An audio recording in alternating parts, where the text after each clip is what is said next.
melempar makanannya dan menantang Huang lagi sesuai aturan kedua.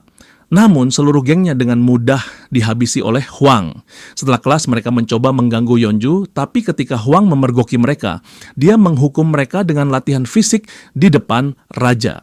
Hyunju memohon pada Huang meminta agar dia mundur sebagai raja karena dia tahu begitu Huang pergi, semua orang akan membunuhnya karena jadi raja. Namun Huang berjanji begitu dia selesai dengan sekolah itu, Hyunju tidak perlu takut lagi selamanya. Sementara itu Hongki bertanya pada Hoson, kenapa dia terus melawan Huang? Dia bilang seharusnya mereka senang karena peringkat 1 sekolah mereka Kwan Hyok akhirnya kembali. Dan dia yakin Kwan Hyok pasti akan menjatuhkan Huang. Tiba-tiba, pintu aula olahraga berguncang keras seolah ada yang mencoba masuk dari luar. Gagang pintu patah dan saat pintu terbuka, Kwan Hyok masuk sambil membawa palu yang dipakainya untuk menghancurkan pintu. Namun, alih-alih takut, Huang malah tersenyum dan menyambut Kwan Hyok. Karena dia sendiri yang meminta kepala sekolah untuk mengakhiri skorsing Kwan Hyok dan membiarkannya kembali ke sekolah. Namun, Kwan Hyok hanya meletakkan tasnya lalu langsung memukul Huang, yang untungnya berhasil Huang tangkis.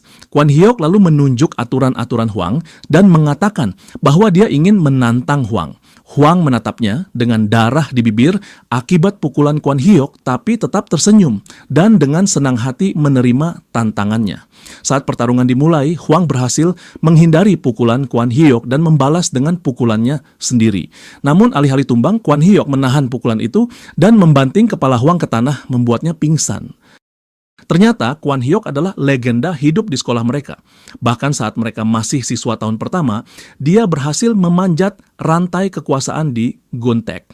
Bukan hanya itu, ketika sekolah lain mulai meremehkan siswa mereka karena seorang murid baru menjadi raja, Kwan Hyok menunjukkan siapa bosnya. Dia telah mendapatkan gelar sebagai orang terkuat nomor 1 di distrik. Nama besar mereka begitu terkenal, hingga menyamai status legendaris sekolah mereka di masa lalu. Sebelum dikenal sebagai Guntek, sekolah mereka bernama Guin Vocational High, sekolah yang menguasai distrik dengan tangan besi dan dijuluki tentara Mongol Guan. Namun dengan kekuatan Kwan Hyok yang sekarang, mereka yakin bisa melampaui kejayaan masa lalu.